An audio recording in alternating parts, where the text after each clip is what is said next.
Shut up and sit down.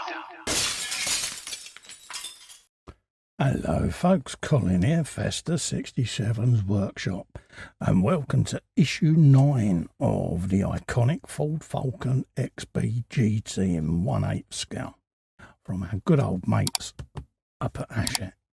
Now, if you want to grab this for yourself, head over to this link all the way along here. Ching, and take out a subscription for this beautiful madmax. Last of the interceptors, folks. Yes.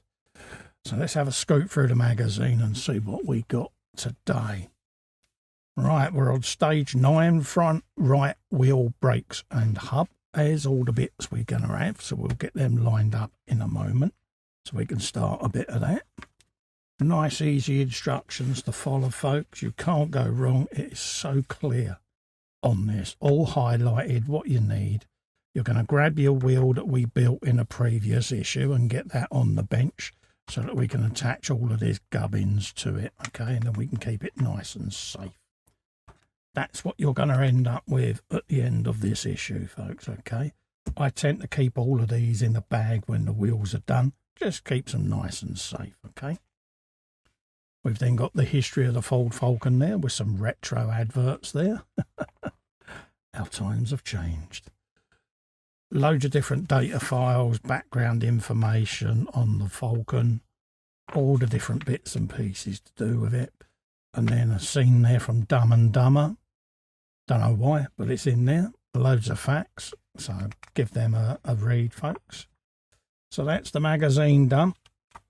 Let's grab our parts and get everything ready so we can do the important bit, which is some assembly, folks. Grab our wheel and we keep all our spare screws. I've got loads of these, see, and they're all labelled up and all the spare screws live in there. So if ever you're missing screws, you've got a load of different ones you can use. That's what works for me, and I've got a little stack of them with all different screws in, so let's grab our caliper and our wheel hub, get this all lined up, and the brake is going to go just in the corner there. So let's orientate that the right way, and you'll see like a little horseshoe shape, and that is going to sit just in there like that, okay? And that's going to be retained with a DS31 screw, folks, okay? So let's grab that. We'll drop a bit of oil on her just to help her go in, because she's going into die cast. So we want to help it on its way. So let's just orientate that. Get that in situ. And start to screw off like so. Then we can fully home it now. Like that. And that's the caliper in place. It's rather splendid, isn't it? We then got the hub going in. And it says, turn it over, take the protective plate 9C and fit the rim underneath the bar on part 9B, which is that way, okay, with these pins facing backwards because they're going to go in these little holes, okay. So that's what it's explaining. So just spin it round and then orientate it so that these little pins just go in the holes on the back of the hub there, like so.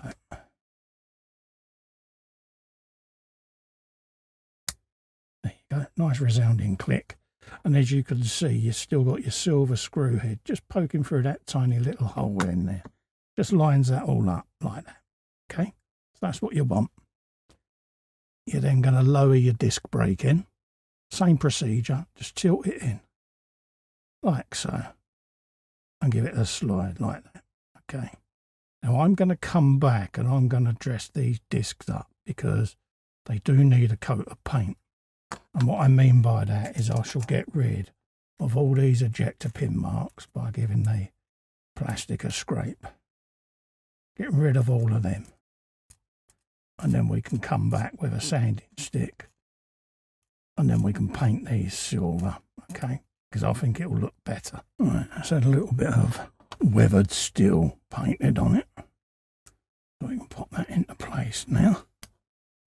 And then the wheel will go on top of that, and that will then be secured in place with a screw there, DS04. Okay, so that's what it's asking us to do.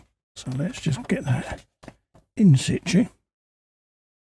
Bear in mind, you've got a little key on the back of this wheel there, a little woodruff key that engages in the slot that's cut out of the disc. So remember that. And then just orientate the wheel so that that will then plop in place. Okay, like that. We can then use the screw to secure that in. Now just knocking off those little ejector pin marks, for me, just made a little difference there. It's just something I like to do. You're not massively going to see it, but it just puts it in my mind that I've actually been and done it. We know it's there.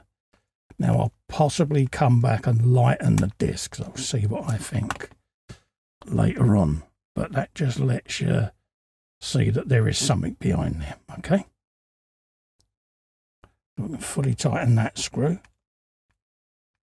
against that stub axle, and then the wheel will turn nice and free. So once you've fully honed it, just back it off a little bit and do it so that you're happy. And that's what you're going to end up with, folks, at the end of this issue.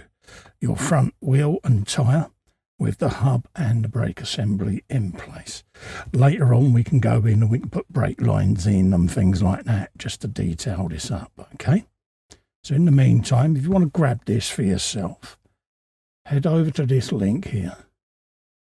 It's also in the description below. Pop, and take out a subscription to this beautiful, iconic 1/8 scale Ford Falcon. You won't be disappointed. To help me out and to help me grow my channel, if you can just click little fester in the corner there, subscribe to the channel, and whilst you're there, ring the bell and select all, and that will then give you notification of future uploads to the channel, folks. In the meantime, thank you so much for coming in and keeping me company. Stay safe and well. Bye-bye for now.